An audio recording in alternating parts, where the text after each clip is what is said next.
네, 안녕하세요. 한 6분 후 수업이 진행될 예정이고요. 수업의 원활한 진행을 위해서 제가 특별강 올려드린 거 PPT 다운받아 주시고, 그 다음에 그 PPT를 다운받으시면 거기다 제가 링크를 하나 걸어놨습니다. 그래서 링크도 어, 여러분들이 혹시 제 14강 온라인 강의도 올려놓은 거 들으셨다면 그거 보고 따라해서 만든 마지막 버전을 갖고 하셔도 좋고요. 아니면 그게 완성도가 안 됐다 그러면 제 거를 다운받아가지고 실행을 해보시면 어떨까 싶어요. 그래서 제 거가 다운받았다면 이와 같은 라이트에서 모두가 돌아가는 모드일 것이고요. 그래서 요거를 다운받아서 오늘은 요거를 기반으로 해서 음 뭐라 그럴까 조금 더 여러분들 프로젝트 진행을 하는 것을 같이 면담을 하고 또 일부 몇 가지 프로젝트 진행되는 거를 보여드리도록 하겠습니다. 네, 그러면 3분 남았는데 출석 체크를 줌으로 하려고 했는데요. 조금 더 확실히 하기 위해서 제가 한번 출석 체크를 해보도록 하겠습니다. 제가 갑작스럽게 막 무게를 올려놓고 막 들어달라고 막 해가지고 원래는 뭐 지난번 강의 5강이라고 해서 저는 또 14강 2강이라고 또 올려드렸는데 뭐 아무튼 뭐 오늘 제가 도면으로 수업을 하니까 그냥 그거를 13강에 보강을 할까 그러다가 또 오늘 할 내용이니까 14강에 그냥 실시간으로 했습니다. 그래서 혹시 음, 아직 못 들었다 하는 분 손 들어보시겠어요? 아니, 나 못 들었다. 한 분, 두 분, 세 분, 네 분, 다섯 분. 네, 나머지 다 들으신 거죠? 그래서 오늘 그걸 다 들으셨다 그러면은, 이제, 뭐라 그러지? 그, 프렌디스터 나오니까, 라이브에서가 이제 완성이 전자까지 된 거예요. 그거를 그래도 안 들으신 분도 한 다섯 분 계시니까, 그거를 잠깐 리뷰를 좀 하도록 하겠습니다. 그래서 지금 어, to control function 5, 네, shift function 5. 네. 자, 이 상태에서 이제 우리가 지난번 강의까지는 이제 친절했기까지 할 수 있는 라인트레이서를 모바일 로봇을 만든 것이고, 이제 제가 방금 올려드린 두 개의 온라인 강의에서는 이제 이렇게 카메라 기반으로 해서 라이트레이싱하는 거를 이제 후반부로 올려드렸습니다. 들으신 분 중에서 들을만 하던가요? 들으신 분들 어떤가요? 아니군요. 들을만 하죠. 그래서 요 내용이 이제 사실은 여러분들 이제 그동안 공부한 거에 상당히 이제 막바지에 들어가는 건데 이렇게 보시면은 결국에 이제 좀 지난번에 만든 그 포윌 그 이동 로봇 위에다가 이제 추가로 한 작업이 이제 라인 트랙을 이미지로 이제 올리는 작업을 한번 해봤고요. 그 다음에 그 로봇도 딱 로봇 이미지 살짝 잊어봤어요. 그래서 뭐 그냥 아무거나 그냥 쏘돌아다니는 이미지를 내가 잊어본 거고요. 여러분들은 다른 이미지를 내가 입히겠다. 그런 뭐 여러분 프로젝트에서 적당하게 로봇 모양 또 변형시키면 상관없겠죠. 그래서 뭐 여러 가지로 여러분들 자유스럽게 하시면 될 것 같고 자, 라인 트레이서를 따라서 자율주행할 수 있는 로봇을 구성하기 위해서 이제 우리가 라인 트레이서를 제작하는 단계를 해보았고 그걸 위해서는 이제 별도의 카메라가 필요한데 저는 이거 굉장히 구별을 많이 했어요. 맨 처음에는 한 대만 달면 되는 줄 알았더니 그 한 대가 보는 용이고 또 그 보는 용의 카메라 이미지를 담아오려면 카메라 하나가 필요한 거예요. 왜 그런가 그랬더니 걔를 이미지 캡처용으로 쓰면은 더 이상 화면에 보이지 않는 거예요. 또. 그러니까 1인칭 구도가 안 되는 거예요. 그래서 탑스업 지금은 두 대의 카메라를 설치하되 두 대의 카메라의 원점과 방향을 일치시켜가지고 더 쓰게 해버렸습니다. 그래서 여러분들 강의를 들을 때 왜 카메라 1이 필요하고 카메라 2가 필요한 것이 의문이었을 텐데 카메라 1은 2인치 캡처용, 카메라 2는 그냥 1인치 모드용. 두 개는 똑같이 겹쳤다 이렇게 보시면 됩니다.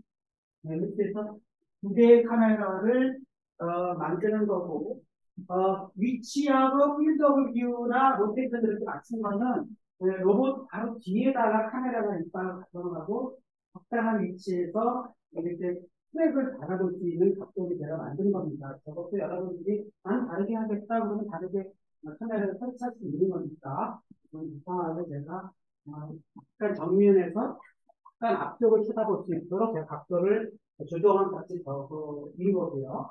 필드 오브 뷰도 50을 뭐 70, 80을 하면 커지고 또 이거를 작게 하려면 가깝게 보면 이렇게 필드 오브 뷰를 조정할 수가 있어요. 그래서 여러분들도 뭐 지정한 대로만 하면 되게 없으니까 다양하게 여러분들이 로봇의 카메라의 필드 오브 뷰를 조정할 수가 있는 것입니다. 그리고 게임 뷰를 카메라 뷰로 할 거냐, 그 다음에 원래가 우리가 보는 메인 카메라 뷰로 할 거냐 하는 것도 제가 뭐죠? 셋 액티브, 세팅해가지고 카메라 전환하는 샘플 코드 보여드렸죠? 해보셨죠? 이렇게 해서 자기가 이미지를 어떤 카메라를 내가 선호할 거냐, 마치 방송국에서 여러 개의 카메라가 있는데 어떤 카메라를 켜지느냐 뭐 그런 거랑 비슷한 원리죠. 그래서 여러 개의 카메라를 쓰다 보니까 어떤 카메라를 써볼 거냐 뭐 이런 걸 선택하는 그러한 코드도 보여드렸습니다. 1인칭 시점에서는 그냥 자기가 카메라가 로봇 위에 있으니까 로봇이 움직이는 대로 카메라가 움직이는 그런 모드를 제가 1인칭 시점이라고 했습니다. 뭐 게임에서 쓰는 용어라고 하더라고요. 1인칭 시점. 이렇게 해서 저렇게 카메라 모드에서 만들어 놓은 이동 로봇, 전진, 후진, 회전 이렇게 보면 1인칭 모드에서 움직이는 것도 테스트를 해볼 수가 있는 것이죠. 카메라 제어는 아까 말씀드렸듯이 그냥 간단해요. 명령 하나, 셋 액션이라는 메소드를 트루로 할 거냐, 폴스로 할 거냐에 따라서 자기 카메라 자기 스스로를 껐거나 키거나 할 수 있는데 이것도 여러분들이 저를 따라서 해보신 분들은 카메라 원에다 트루에다가만 원어프 제어를 넣으면 되지 메인 카메라를 넣었을까 의문이 들었을 거예요. 제가 C샵 스크립을 2개를 걸어가지고 가까이 카메라에 걸었잖아요. 그걸 왜 그러냐면 카메라 2가 딱 꺼지는 순간 자기 스스로가 자기를 못 켜요. 그러니까 자기를 끄는 건 되는데 끈 상태에서 자기 키는 게 안 되더라고요. 집어버리니까. 그러니까 키는 건 또 남이 켜줘야 되잖아요. 그래서 메인 카메라에 C샵 스크립을 똑같은 거를 만들어가지고 거기서 카메라 2를 키게 한 것입니다. 마찬가지로 메인 카메라도 자기가 꺼지면 또 자기 스스로 자기를 못 켜요. 그럼 또 카메라 2가 메인 카메라를 켜주는 거죠, 원래는. 그래서 두 개의 카메라가 내가 그 X키와, Q키와 E키를 가지고 메인으로 갈 거냐, 로컬로 갈 거냐를 결정하게 했는데, 양쪽에 C샵 스크린이 다 필요하다는 거예요. 그래서 두 개가, 그거는 제가 비디오에서 설명을 안 했는데, 그렇게 해야 두 개를 걸어야 한다. 이해하셨습니까? 카메라를 왜 카메라 원투 두 개를 썼는지, C샵 스크립도 메인 카메라에서 걸고, 또 로컬 카메라에서 걸었는지를 설명드렸습니다. 오케이. 그래서 카메라 2.cs와 메인 카메라 cs를 각각 작성을 해야 된다는 것입니다. 그래서 카메라 연결은 우리가 그동안 게임 오브젝트라는 클래스만 사용했는데 카메라는 또 게임 오브젝트라는 말을 안 쓰고 카메라 오브젝트를 쓰더라고요. 왜 그런지는 알 수가 없어요. 왜냐하면 수에서 그런지 오브젝트가 그 카메라 오브젝트를 썼지만 참여 연결은 똑같이 해줘야 되는 거죠. 그래서 참여 연결하는 것도 제가 연결을 드렸습니다. 네, 그래서 메인 카메라 오브젝트 올리고 첨부하고 업데이트 시키고 참여 연결시킨 것 같다 하면은 이제 카메라 생성시키고 카메라에 대한 스크립트 파일을 어떻게 동작하고 어떻게 지키는 것만 끝내는 게 아니라 오브젝트도 또 연결시켜줘요. 그러니까 카메라 측입장에서는 메인 카메라 오브젝트를 연결시켜야 되고 메인 카메라 입장에서는 카메라 또 오브젝트를 연결시켜야 됩니다. 그래서 오브젝트가 다르니까 그죠? 연결시켜줬습니다. 그 다음에 해줘야 되는 일이 카메라 제어 테스트 해보자고 해서 10kg, 20kg 전환되는지 뭐 자, 여기까지 해보신 부분 물어보시겠어요? 나 해봤다. 그래서 이제 제감이 잘 따라왔다면, 이렇게 퀴즈만 있지요. 왔다, 갔다 하는 것이, 되는 것을 확인해 보실 것입니다. 또 하나의 카메라를 추가하는 이유는 여기서 설명을 안 했지만, 그렇다는 거예요. 카메라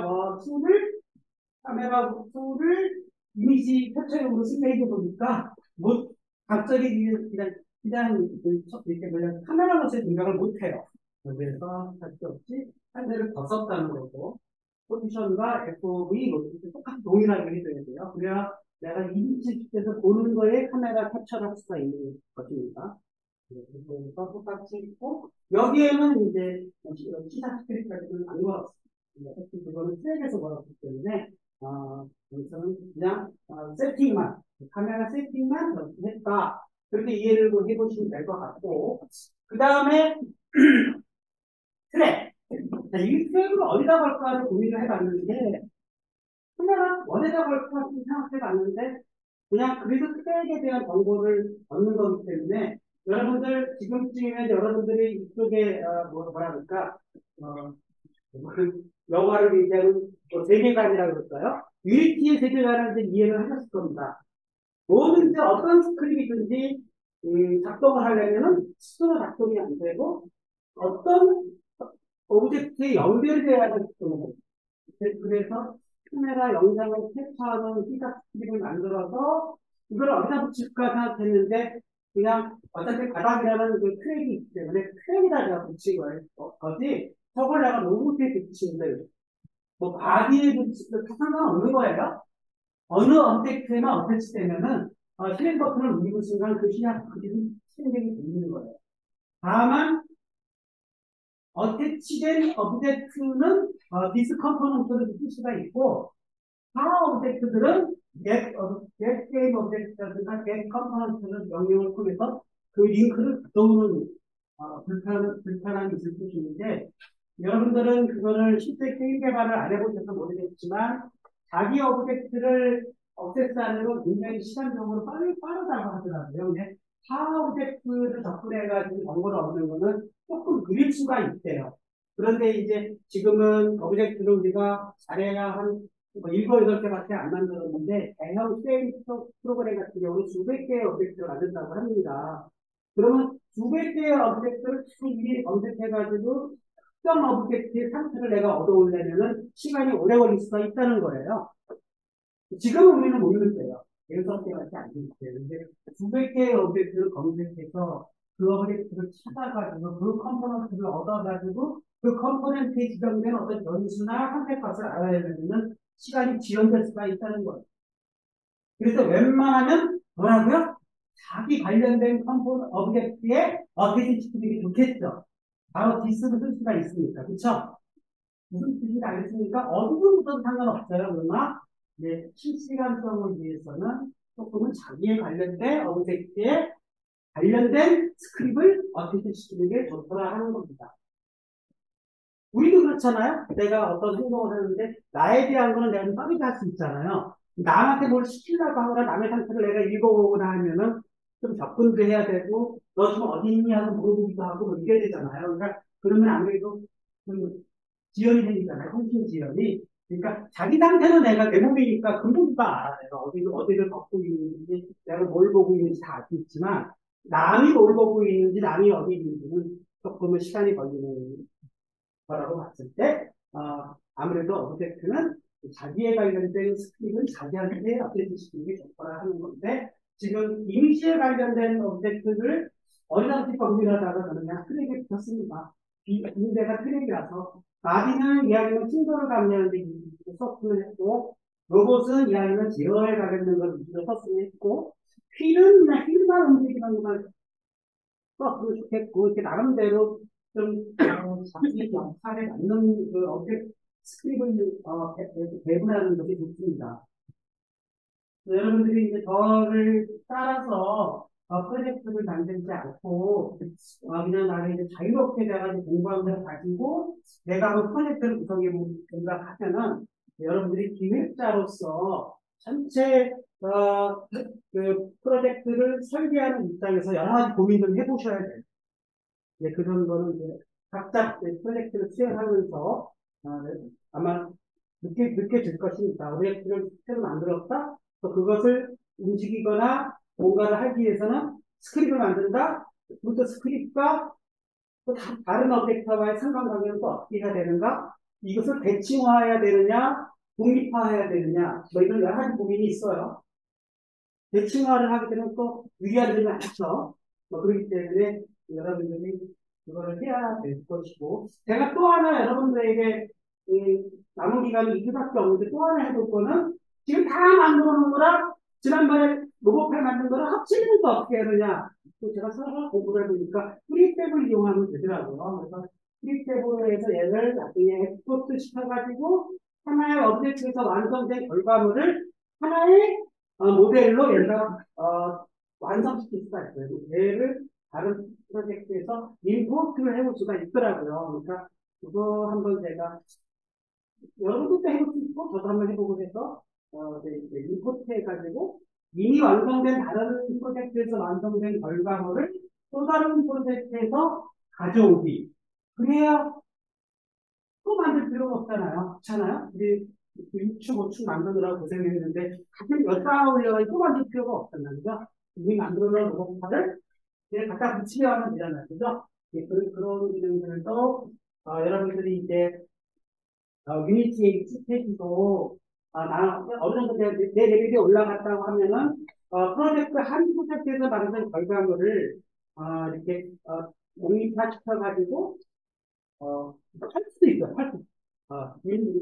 유니티 상품 공간이 있더라고요. 그래서 이제 자기가 만든 걸 도박 팔겠다 해서 올리는 사람들도 있어. 그래서 아니면 그냥 일단 자기를 알리기 위해서 막 공짜로 뿌리는 사람도 있어요. 내 거 써라! 뭐 이러는데 그 사람들이 막 다운받아가지고 그걸 쓰고 그런 이게 장소 공간이 있더라고요. 들어가 보면은 뭐 여러 가지 로봇들이나 뭐 여러 가지 게임 아이템들 만들어 놓은 거 공짜로 가져올 수 있어요. 근데 그걸 임포트 기능이라고 합니다. 근데 우리는 이제 유니티 공부하는 입장에서 그냥 프리미티브 펑션 가지고 아주 그 사각형, 원형 뭐 이런 간단한 그 오브젝트만 있고 또 시작 스크립트도 단순한 그냥 베이직 컴포넌트를 이용해서 얘를 밑바닥부터 쓸 수 있는데 여러분들이 이제 레벨을 올리면 사실은 참 만들어 놓은 것들이 많아요. 뭐 엄청난 규모로 만들어 놓은 것들이 많아서 그것들 가지고 그냥 갖다 쓸 수도 있고 C샵도 다 갖다 쓸 수가 있고 거기에 뭐 여러 가지 그 컴포넌트들을 다 갖다 쓸 수가 있는데 뭐 아까 말씀드렸듯이 너무 처음부터 그냥 고난도의 그런 고기능의 큰 스케일의 그러한 프로젝트를 막 하다 보면은 10분 보지만 나무를 못 보는 뭐 그러한 단점이 있어요. 우리는 지금 나무를 하나하나 한 그루 한 그루 심고 있는 거예요. 아직 10분까지 안 가서 내가 만든 기본 코드들은 일단 내가 장밖에 하나하나 자기 거와 하는 뭐 그런 단계라고 좀 받아들여집니다. 일단 연기를 했는데 그 트랙에서는 이제 쉽게 얘기하면 코드 하나하나의 의미는 한 줄 한 줄 저도 잘 몰라요. 왜냐면 구분이 해가지고 잘 모르면 또 아는 사람 자꾸 물어봐가지고 저희 회사에는 이런 유니티 개발자 거의 뭐 게임 개발자 수준의 그런 직원들이 많아가지고 제가 막 와가지고 물어보고 막 알아내는 것들이 많이 있는데 여러분들은 그냥 이제 왜 거기다가 텍스처 2D라는 거를 붙였지? 여기에 뭐 여기까지 다 솔직히 이해하겠죠? 카메라의 이미지 사이즈 어느 지점을 이제 내가 픽셀을 얻을 거냐 하는 위치 여기까지는 여러분이 쉬울 것 같은데 여기서부터 어려워지죠. 실제로 카메라의 이미지를 얻어내는 동작이 우리 2D에서 했던 것처럼 그냥 get 컬러 이러다 한 줄로 딱 끝나면 좋을 텐데 그때는 그냥 2D에서는 그냥 해당 이미지의 픽셀감만 얻어내는 명령이었는데 지금 카메라를 통해서 어떤 특정 뷰 포인트의 특정 점을 얻어내는 거잖아요. 그러니까 이건 또 쉽지가 않아요. 카메라를 통해서 나가던 이미지는 그첫 번째 캡처 동작이고, 뭐, 렌더, 이니셜라이즈, 미디 픽셀은 어떻게 알겠어요. 근데 이런 거, 뭐, 렌더 텍스처 액티브를 커런트 할 T, 이거 왜 해주지? 이거,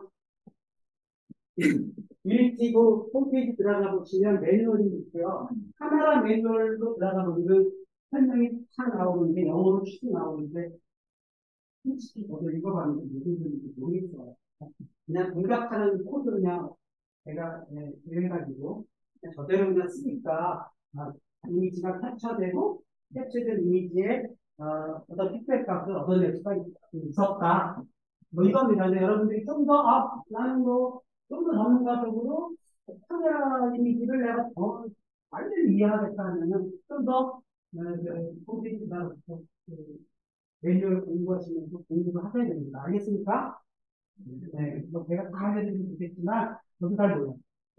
아마도 컴퓨터 디지털 분야로 여러분들이 관심이 있거나, 또는 내가 여러 가지 이제 카메라 동작하는 거에 필요한 이런 영상 해석 쪽에 대한 관심이 있다 그러면은 좀 더 깊숙이 한 시간 정도의 의미를 갖춰야 될 것입니다. 다만 중요한 숫자들은 여기 다 적혀져 있어요. 타겟 텍스처 위드스, 타겟 텍스처 하이트는 제가 128 바이 120으로 세팅을 해놨거든요. 제 강의에 들어가 보시면 최대한 시간을 줄이려고 256으로 해도 되고 1000 바이 1000도 해도 되는데 일단 128 바이 128로 해도 충분히 텍스트 라인을 담당할 수 있는 해상도라서 최대한 이미지 사이즈를 줄였어요. 그래서 128 바이 128로 작은 이미지로 렌더링을 해왔고, 그 렌더링에 64, 64, 뭐 52, 뭐 이렇게 해가지고 어떤 지점을, 있도록 그 위치를 지정해 준 것이고, 여기는 지난번에 했던 대로 블랙 앤 화이트 컬러로 RGB로 받은 값을 블랙 앤 화이트로 바꿔주는 함수들이니까 여기는 다 이해했는데, 뭐 이런 값들을 왜 해줘야 되는지는 잘 렌더 텍스처 액티브. 그러니까 제가 보기에는 이게 이제 실시간으로 이미지를 캡처링을 해야 되기 때문에 한 번 캡처한 이미지가 해석이 됐으면 다시 다음 스태핑 타임에는 또 새로운 이미지 캡처를 해야 될 거 아니에요? 얘가 동영상이니까. 그러니까 실시간으로 매 프레임마다 다양한 이미지를 촬영해가지고 이미지를 캡처해 와야 되기 때문에 이게 아마도 순간적으로 캡처해주는 동작이고 이것은 풀어주는 동작이 아닌가 싶어요. 그래서 매번 새로운 이미지로 리뉴얼되도록 그렇게 하는 동작이 아닌가 뭐 어렴풋이 이렇게 그냥 축할 뿐입니다. 아까 다시 한번 말씀드리면 자세한 내용은 좀 여러분들이 좀 더 깊이 있게 공부하는 내용은 여러분들이 해주시기 바라겠습니다. 그래서 카메라에 관련된 코드들은 이거 다 이거 안 하는데 한다고 그랬어요. 저는 이거 잘안 되더라고요. 고생고생해서 알아냈고 좀 요거 이렇게 하시면 이미지가 얻어집니다. 뭐 이 정도만 하고 넘어가죠. 그래서 실행 테스트를 해보니까 이렇게 얘가 검은 선 영역에 있을 때의 숫자값, 약간 흰색 영역에 있을 때 숫자 값들을 스케일 값으로 얘가 테스트하는 거 여러분들이 제 강의를 잘 따라오셨다면은 이렇게 로봇을 움직였을 때 흰색 영역, 검은색 영역에 이제 그레이 스케일 값이 바뀌는 거 확인해 보셨을 겁니다. 그쵸? 네, 그렇죠. 그렇죠. 그 다음에 이제 자율주행 모드를 구현하려면, 자, 오른쪽으로 빠져나갔을 때, 왼쪽으로 빠져나갔을 때, 픽셀 값을 가지고, 내가 오른쪽으로 빠져나갔을 때는 왼쪽으로 복귀하고, 왼쪽으로 빠져나갔을 때는 오른쪽으로 복귀하고, 그런 로직이 필요하겠죠. 근데, 초보들도 이날할 때 보면은, 막, 이렇게, 핸들을 딱 하면서, 이게, 시선을 잡지 않습니까? 결국 그 동작을, 이건, 구현하는 거거든요. 그거를 제가 해가지고 라인 트레이서 쪽을 또 확장하기 위해서 제가 이제 붉은색으로 표시했어요. 이런 거, 또 역시 라인 트레이서 입장에서는 이미지 값을 읽어내려면은 트랙이라 붙여놨기 때문에 트랙 오브젝트를 또 가져와야 되는 거죠. 그 동작 한 거고요. 트랙에 있는 동작을 자기가 얻어내는 동작을 하기 위해서 변수가 필요하고, 그 다음에 스타트 함수에서 그 값들을 get 컴포넌트로 가져왔는데, 이것도 그동안은 업데이트라 넣어놨는데, 업데이트해서 자꾸 저걸 읽어내려니까 계속 시간 낭비인 거예요. CPU 입장에서는. 한 번만 얻어내면은 그 레퍼런스는 계속 업데이트 쓸 수가 있어야 되는 거니까, 매번 get 컴포넌트를 하는 것도 CPU 입장에서는 부담일 수가 있잖아요. 그러니까 스타트 코드에다 한 번만 넣어놓고, 어차피 스타트 코드는 얘 게임 오브젝트가 소비되기 전까지는 스타트 코드에서 저장된 값들을 유지를 하고 있거든요. 그러니까 업데이트 코드가 매 때마다 실행될 때마다 또 계속 오브젝트를 찾아낼 필요가 없죠. 오브젝트가 잘 사라지지만 않았다. 그죠? 스타트 오브젝트가 그냥 계속 존속하는 거기 때문에 스타트 코드에 넣는 게 좋을 것 같아서 내 컴포넌트를 스타트 코드로 바꾸는 동작, 그거를 추가를 한 겁니다. 그래서 이제 업데이트 코드를 이게 좀 내가 검은색으로 굵게 표시하면 추가되는 코드들이고, 이렇게 해서 실제로 라이트에서 노드에서 트랙에 있는 BW 스케일을 읽어낼 수 있는 테스트하는 코드를 해보아서 로봇을 움직여가면서 로봇 쪽 입장에서 그 라인의 정보가 오는가 확인하는 그런 코드를 만들었습니다. 자, 스티어링. 이 스티어링이 이제 문자자 그 다음 노드인데, 셀타 W 값을 받아서 그 다음에 이제 아까 우리가 원래 공부했던 회전 반경하고 회전 속도를 계산해주는 루틴을 살짝 붙였습니다. 그래서 이거는 뭐 이대로 하시면 이제는 내가 어떻게 이거 회전할 것인가 하는 것을 결정할 수 있도록 했고요. 그 다음에 이제 실제로 실행하면서 로봇 쪽 입장에서 바닥에 있는 정보를 읽을 수 있는지 실시간으로 체크하는 루틴도 여러분들이 해보셨을 것입니다. 네, 라인 트레이서 쪽에도 또 변수를 추가했는데요. 이제 실은 이건 안 해도 되는데 왼쪽으로 내가 라인 트레이싱 하면서 오른쪽으로 빠졌을 때 오른쪽으로 복귀할 때 조향기를 꺾고 싶어요. 그래서 아까 건 상관없죠. 모양도 하면 돼서 휠에 어떤 휠을 받아서 동작할 수 있도록 만들어놨는데 휠을 받아서 동작할 수도 있지만 라인 트레이서 노드에서 오른쪽으로 복귀해라 왼쪽으로 복귀해라 명령값에 의해서도 움직일 수 있어야 될 거 아니에요. 그러니까 결국은 또 뭐지 생각해 보니까 할 수 없이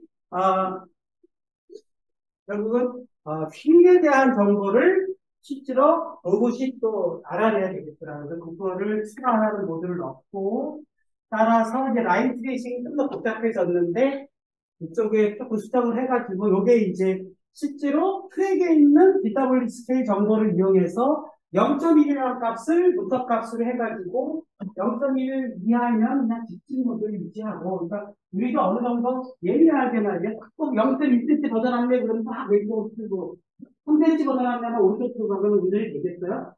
딱 그냥 10cm까지는 그냥 차선을 밟아도 그냥 가겠다고 하다가 너무 벗어났을 때가 움직여야 운전이 안정감이 있을 거 아니에요. 그러니까 얘도 그 0.1이라는 값이 얼마나 여러분이 예민하게 반응할 것이냐 하는 그러한 어떤 경계값인 겁니다. 그리고 여러분들이 결정하는 건데, 대다른들이 0.1을 했더니, 막, 바퀴가 막 떨죠? 그게 좋고 좋은 건 아니지만, 아무튼, 그걸 조정하면 여러분들이 좀 더 안정된 값을 유지할 수 있을 것 같고, 스티어링 20도로 했는데요. 20도도 너무 큰 것 같아요. 뭐 10도 할 수도 있고, 뭐 15도 할 수도 있는 거니까, 여러분들이 한 번 벗어났을 때 내가 했는데, 얼마나 꺾을 거냐 하는 건데, 그것은 실제로 속도에 따라 틀립니다. 우리가 초보 때 운전을 하면서, 그 속도에 따라서 조정하는 값을 속도가 작을 때는 많이 돌리고 100km 때는 이렇게 돌렸다 차량 전복되죠. 안 그래요?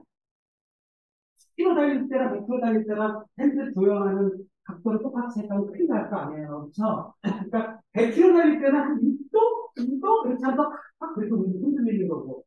그다음에 뭐 이렇게 아파트 안에서 사용할 때는 10도를 걸려도 사실은 어, 서해이기 때문에 움직이는 양이 적잖아요. 그러니까 그런 것들이 이제 사실은 약간 인공지능적으로 자, 속도에 맞춰서 몇 도씩 풀어주는 것이 안정감이 있느냐, 또 경계값은 얼마나 해야 내가 안정감이 있는 운전을 하는 건가 하는 것은 그 숙달된 운전자의 어떤 운전 습관이지 않습니까? 그런 거를 숫자화해가지고 저렇게 어떤 운전하는 양의 값을 결정하는 문제이기 때문에 저거는 뭐라고요? 실험으로밖에 안 되는 거예요. 그래서 주행 실험을 해가면서 내가 주행 속도를 얼마로 했을 때 이 각도는 얼마 받는 게 좋겠다 뭐 이런 걸 결정하면서 약간의 트라이얼 에러, 약간의 시행착오 끝에 결정하는 값들입니다. 그래서 제가 초록색으로 표시해놨어요.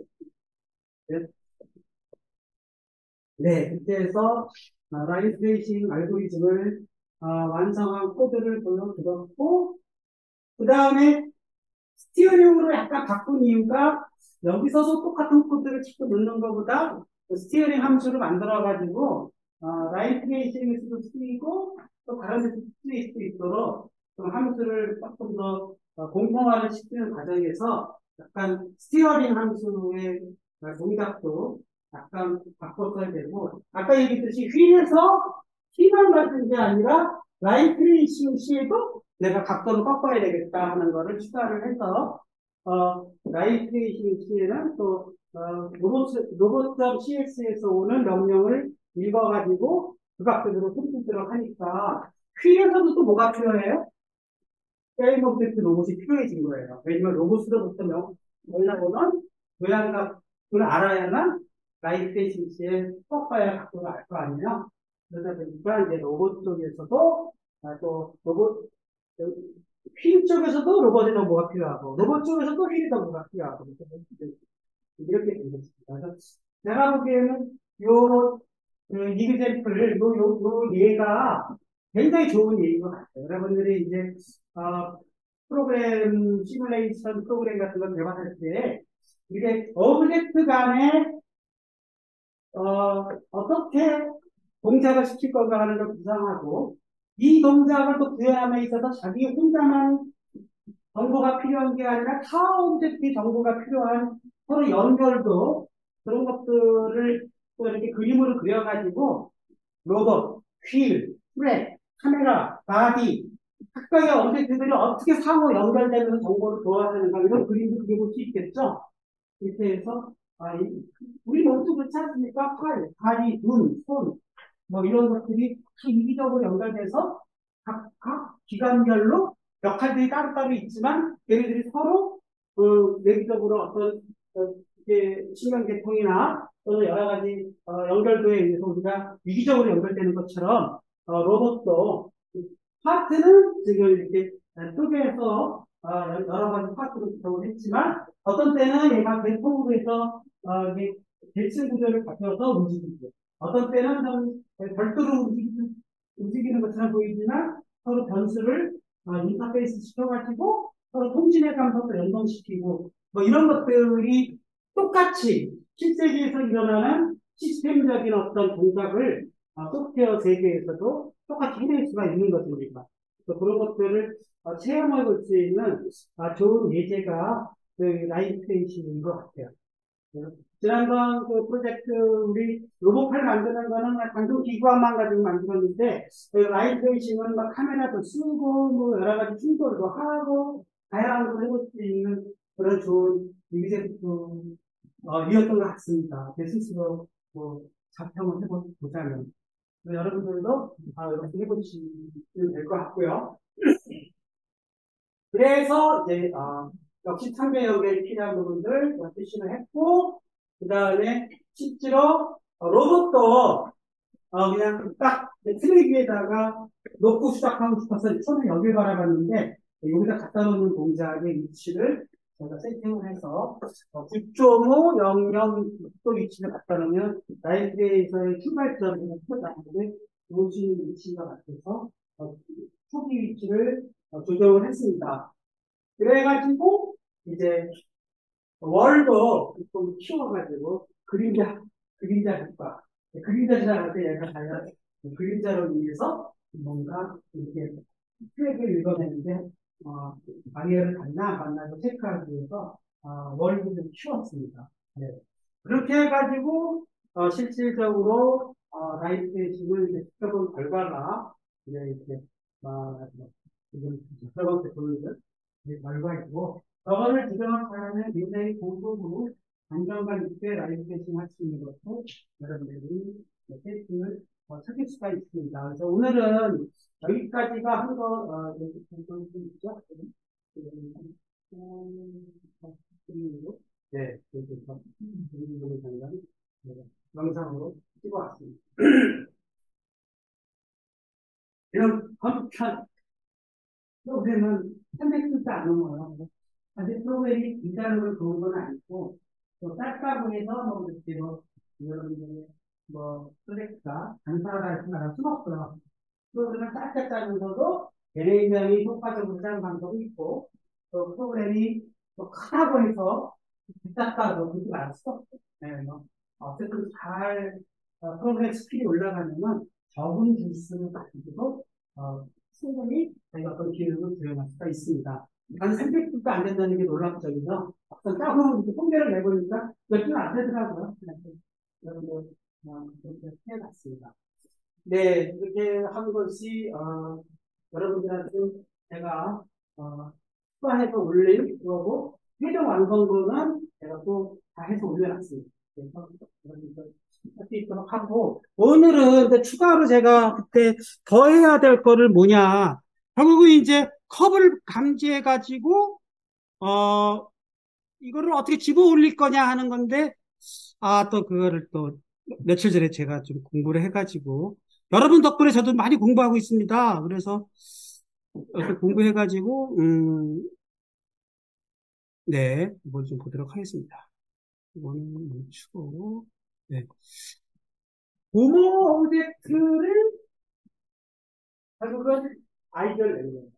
싱글치에 그 물체가 로봇에 저축이 되는 일이겠구나. 그쵸? 다시 한번 보세요. 내가 로봇파를 만들었어. 로봇파를 만들어가지고 얘를 집으로 가. 그래가지고 딱 이 위치까지 갔다고 치자. 그래서 그리프를 오므려라 해서 쭉 충돌이 일어나는 순간 충돌감도 했을 거 아니에요. 그죠? 그 순간에 얘의 행거부터가 되면 얘가 움직일 때는 어떻게 움직이겠어요? 따라 움직일 거 아니에요. 그 생각을 해낸 거예요. 이거 테스트를 하면 되겠구나. 놀 때는 어떻게 놀 때는? 놀 때는 얘가 부모로부터 해방되면 되겠구나. 그러니까 부모로 귀속되는 자신거 테스트가 되는 거라 부모로부터 독립하는 그런 컨텐츠만 알아두면 되잖아. 그러면 얘가 떠나도 얘가 독립되는 거야. 여러분 아이는 다 독립하셨죠? 아직도 부모의 의지에서 용돈 달라, 살기 달라 이러지 않지. 그래서 이렇게 해서 부모 자식과 관계를 갖다가 독립하고 이 아이들을 낸 것입니다. 그래서 코드를 찾아보니까 있어요. 역시 웬만하면 다 있어요. 네, 있더라고요. 그래서 오늘은 그거를 설명하려고 이게 좀 예. 잘 보시면 결국은 자 오브젝트의 두 번째는 자식 오브젝트에 참조하는 방법이 하나 있더라고요. 그래서 이거는 get component in parent라는 명령이 있어요. 그러니까 자기 부모가 누군지를 만약에 내가 휭 쪽에서 휭의 부모는 로봇이었거든요. 근데 로봇이 접근하려면 로봇하고 내가 이렇게 썼는데 내 엄마가 누구야 하고 엄마한테 접근할 수가 있다는 거예요. 그 이름을 몰라도. 그쵸? 저는 아까 로봇이라고 치지 않았습니까? 제가 근데 게임 개발하다 보면 부모 오브젝트를 미리 알 필요가 없잖아. 뭐, 그냥 부모한테 접근하겠다. 엄마가 부르면 되는데 엄마 이름 알 필요가 없잖아. 그죠? 그게 뭐예요? 예? 컴포넌트 인페어런트라는 명령이 있어요. 그러면은 자기 공원은 하나이기 때문에 그냥 그대로 아까처럼 로봇을 안 쓰고도 바꿔낼 수가 있는 명령이 있더라 하는 거. 그걸 했고, 부모가 자식을 찾는 거는 자식을 알아서, 그러니까, 물론, 그 복잡한 가정에서 부모가 대단히 있을 수 있지만, 자식은 여러 명일 수가 있잖아요, 자식은. 부모 입장에서 자식한테 접근할 수도 있어요. 자식의 이름을 안 부르는 거. 어떻게? 첫째야, 둘째야, 셋째야 접근할 수가 있죠. 그 명령이 있더라고요. get child index 번호가 있어요. 그 인덱스 번호는 그 대칭 부적 창에서 나열된 순서대로 가서 합니다. 그러니까 우리가 그 순서를 바꾸면 영인의 전자가 바뀌겠죠. 그래서 이렇게 해서 인덱스 번호로 부모한테 접근하는 방법, 그냥 부모는 한 명이니까 회원으로 접근하는 방법. 이렇게 그런 명령들이 있어서 제가 팁으로 올려드렸습니다. 그거는 이제 오늘의 이야기가 아니고요. 오늘의 이야기는 뭐냐면은 부모 실행 중에 내가 자식이 되거나 실행 중에 내가 부모로부터 독립하거나 이걸 할 수 있어야 되잖아요. 그죠? 한번 관계가 이미 결정된 게 아니라 실행 중에 관계가 설정된 온라인으로 그거를 알아냈다는 겁니다. 그래서 그것을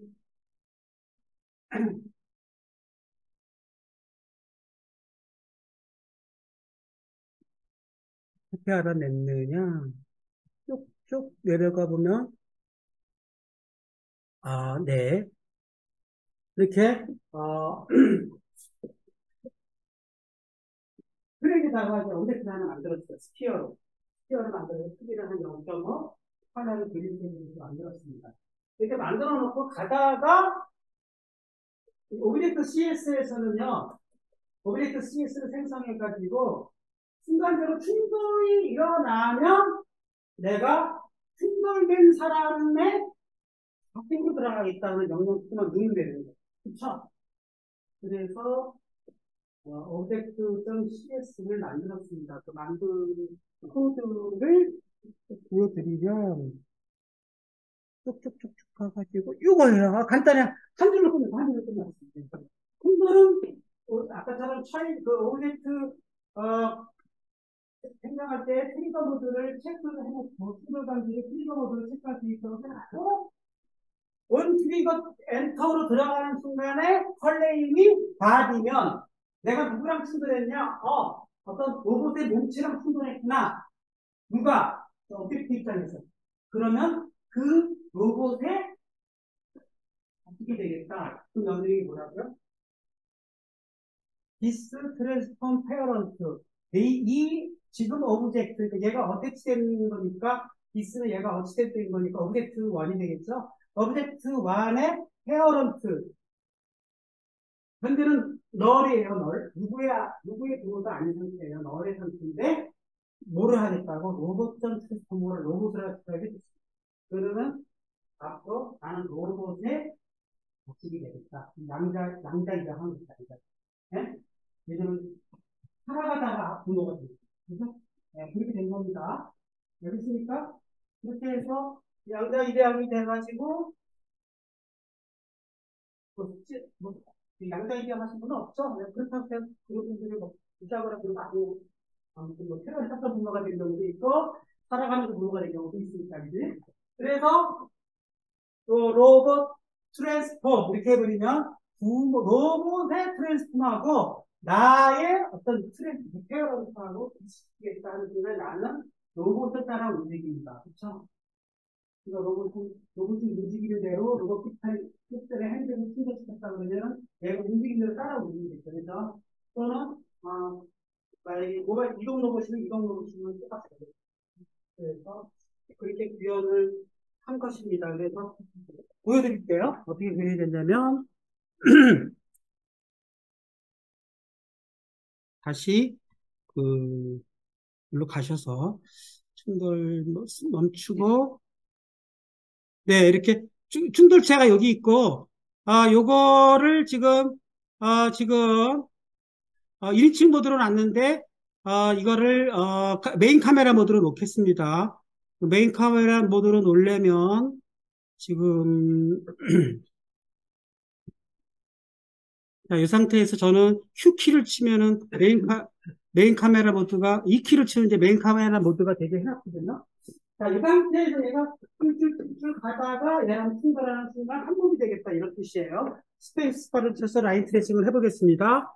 쭉 가다가 충돌이 확 일어나는 순간 밀고 나가서 밀고 나갈 수 있는 건 뭐야? 한 몸차가 되기 때문에 밀고 나가는 것처럼 보입니다. 알겠습니까? 네, 그렇게 해서 여기 지금 가고 있는 동안에 안 보이는데 계속 지금 밀고 가고 있어요. 말똥구리처럼. 네, 가고 있습니다. 그리고 1인칭 모드로 본다 그러면 이게 잘 안 보이는데 요 앞에 히크디크 요 앞에 그거 보이지 않습니까? 어제 다 달려 있는 거예요.